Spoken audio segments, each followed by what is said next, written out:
C'est exactement pour ça que l'autodiagnostic et les diagnostics faits à partir des réseaux sociaux ne sont pas possibles.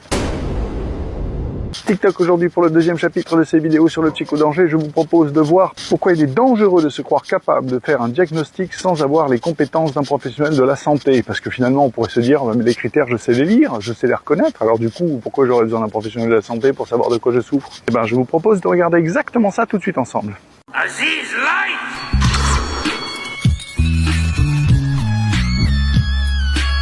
On va direct dans le sujet avec un exemple parce que rien n'est plus parlant qu'un bon exemple. Je prends souvent la situation du dîner. Vous êtes en train de manger le plat que j'ai cuisiné, vous me posez la question sur un ton tout à fait neutre. Deux points, ouvrez les guillemets.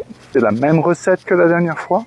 Nous allons voir deux réactions d'hypersusceptibilité, l'un dans le cas d'un stress post-traumatique ou stress post-traumatique complexe, également appelé stress post-traumatique type 2, mais également sur le spectre du trouble de la personnalité limite, allant soit de la névrose jusqu'à la psychose, c'est-à-dire les troubles de la personnalité narcissique. Dans tous les cas de figure, y compris pour le stress post-traumatique, on parlera d'hypersusceptibilité narcissique. Regardons plutôt.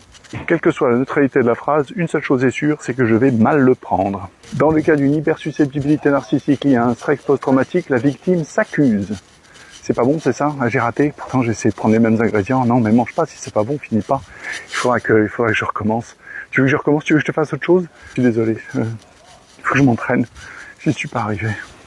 Le dénigrement et l'invalidation internalisée fait que je vais immédiatement interpréter votre phrase tout à fait neutre comme étant forcément l'implication que ce soit moins bon qu'avant. Pourtant, vous auriez pu rajouter après, non, mais je trouve ça meilleur que la dernière fois, c'est pour ça que je demande. Maintenant, regardons dans le cas d'un trouble de la personnalité. C'est la même recette que la dernière fois? Vas-y, puisque c'est dégueulasse, hein. Moi je trouve ça un peu facile, hein. Tu te pointes, tu mets les pieds sur la table, tu bouffes, et puis monsieur critique ou madame critique, t'as qu'à te le faire toi-même, de toute façon j'en ai ras le cul. T'es jamais contente, on peut jamais rien faire pour te satisfaire, de toute façon, toujours la même chose avec toi. Le bourreau accuse. Témoignez en commentaire si dans votre entourage vous avez quelqu'un qui a déjà manifesté ce type de comportement d'hypersusceptibilité narcissique à votre égard et d'après vous, à quel des deux types cela appartient, le stress post-traumatique ou bien le trouble de la personnalité.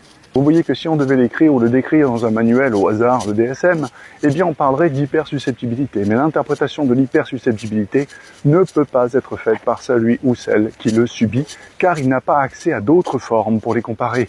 Et il ne peut donc pas les trier en qualité ni en quantité. Quelle est la puissance de cette sensibilité ?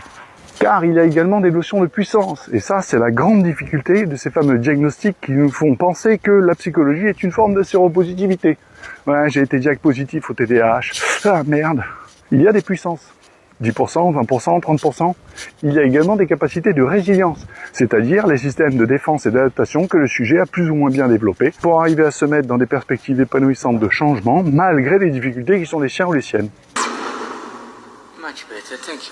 C'est tout pour aujourd'hui, merci TikTok d'avoir suivi cette vidéo jusqu'au bout. Je vous retrouve tous les soirs de la semaine, du lundi au vendredi de 20h à 22h pour essayer de répondre au plus grand nombre de vos questions si je le peux. À bientôt.